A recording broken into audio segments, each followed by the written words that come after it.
네, 안녕하십니까. 네오젠과학원에서 화학팀장 맡고 있는 유한승입니다. 지금부터 2026년 3월 고3 모의고사 화학원 총평을 시작하도록 하겠습니다.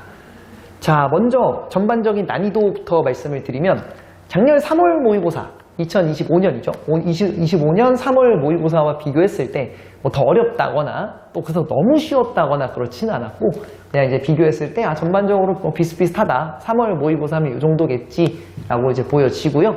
1페이지부터 3페이지까지의 문항들의 난이도는 매우 평이했습니다. 그래서 기존에는 그래도 1에 3페이지에서 좀 까다로운 문항이 한두 개씩 출제가 되기도 했는데 이번엔 전반적으로 평이했다는 게 특징적이고 그 다음에 이제 결국 여기에 평이한 문제들을 빨리빨리 풀어내서 4페이지에 딱 진입을 했을 때 나에게 남은 시간이 얼마인가 4페이지에는 이 네 문항, 어려운 문항들이죠. 이 네 문항을 풀기 위해서 얼마나 많은 시간 내가 확보를 했는가 이것이 중요하죠. 그러니까 앞에 1부터 3페이지의 문제들이 쉽다 그래서 느긋하게 풀었다면 4페이지에서 꽤나 고전했을 것 같은 그런 시험으로 보여지고요. 현재 예상 등급 컷은 이제 메가스터디 기준 45점, 37점, 27점입니다. 자, 화학 1등급 컷 45점이면 3점짜리 한 문제, 2점짜리 한 문제 이렇게 틀렸을 때 이제 5점이 날아가면서 45점이 나오는 건데요. 시험의 전반적 난이도를 봤을 때 이게 수능이었다면 45점보다는 무조건 높습니다. 이게 이제 아무래도 지금 현역 고3 학생들도 더 공부를 할 거고 그다음에 N수생들의 점수가 포함이 되어 있지 않기 때문에 이제 이 등급 컷은 크게 유의미하다고 볼 수는 없을 것 같고요. 6월 이후에 조금 더 깊게 다뤄보는 게 좋을 것 같습니다. 그러면 이 3월 모의고사를 보고 나서 우리 고3 친구들이 어떻게 공부를 해야 되는가, 향후에 어떻게 공부를 해야 되는가를 보면 자, 첫 번째, 이제 1페이지부터 3페이지에서 틀린 문제가 있다면 그 틀린 문제를 보시면서 부족했던 개념 다시 채우셔야 됩니다. 화학을 선택한 학생들 같은 경우에는 보통 이제 2학년 때 내신에 화학을 했거든요. 내신 때 화학을 했기 때문에 3학년 과정에 올라왔을 때 화학의 개념 공부를 별로 하지 않으려고 합니다. 대부분 이제 기억이 나기도 하고 화학 자체가 암기량이 많은 과목은 아니기 때문에 개념을 본인들이 다 알고 있다고 생각을 해요. 그리고 이제 문제를 풀겠죠.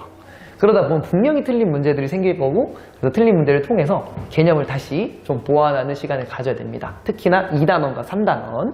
그리고 전체적인 문제가 기존의 기출 문제들하고 많이 다르지 않습니다. 그러니까 유형 자체는 비슷하다는 거죠. 그래서 기출 분석하셔야 되고 그러면서 문제 많이 풀어보고 그 과정에서 스킬도 체화하는 게 중요하겠죠.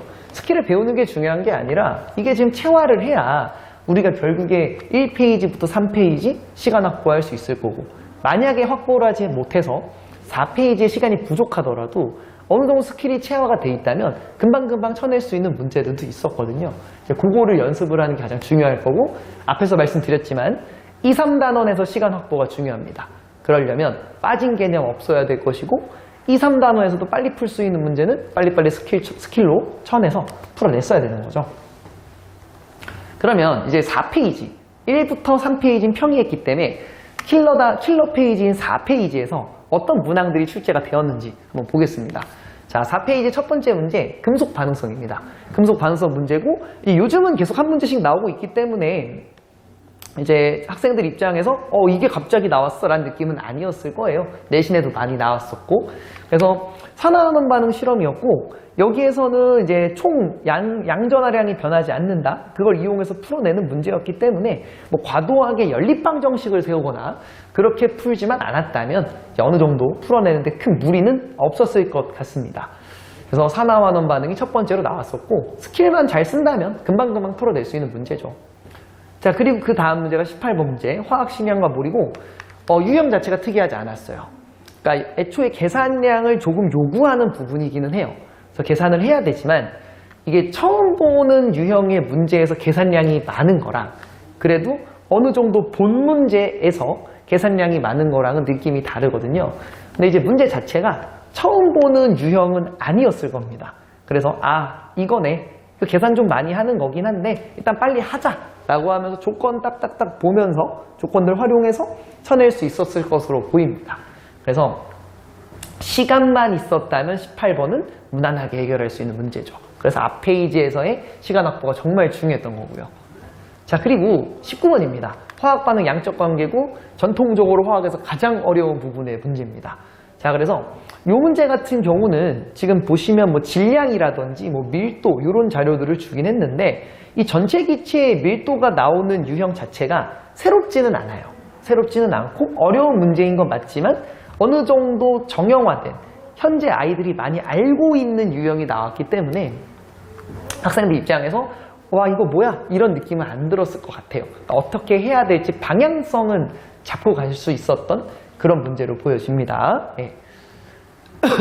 자, 그래서 20번 중화반응인데 중화반응 같은 경우도 딱 처음 만났을 때 좀 많은 양의 미지수에 압도당했을 수는 있을 것 같아요. A도 있고 B도 있고 X도 있고 K도 있고 심지어 여기 이제 Y도 보이고요. 문자가 너무 많아요. 문자가 너무 많아서 와 이거 쉽지 않겠는데 또는 이제 어떤 친구들은 시간이 부족해서 19번과 20번 중에 하나를 선택했어야 되는 상황도 있었을 겁니다. 근데 19번은 좀 익숙한 유형이고 20번은 이제 미지수가 많다 보니까 20번을 포기했을 수도 있을 것 같은데 20번 같은 경우도 미지수가 많긴 하지만 산염기 문제에서는 그래도 가장 쉽다고 평가받는 일가산과 일가염기에 중화였기 때문에 생각보다 계산량이 그렇게 많지는 않아요. 보이는 거에 비해서는. 그리고 가의 액성이 중성인 것도 있었고요. 이 몰농도합도 상대값이 아니라 실제값을 줬기 때문에 이제 문제를 풀어내는 데 있어서 그렇게까지 엄청 힘든 문제는 아니었을 것 같아요. 그래서 결국은 4페이지에 도달했을 때 나에게 주어진 시간이 얼마고 2, 3단은 얼마나 깔끔하게 풀어냈는가 그게 이번 화학에서 가장 중요한 포인트였을 것 같습니다. 네, 그래서 총평은 이제 여기까지 하는 걸로 하고요. 긴 이야기 들어주셔서 감사합니다. 화학팀장 유한승이었습니다.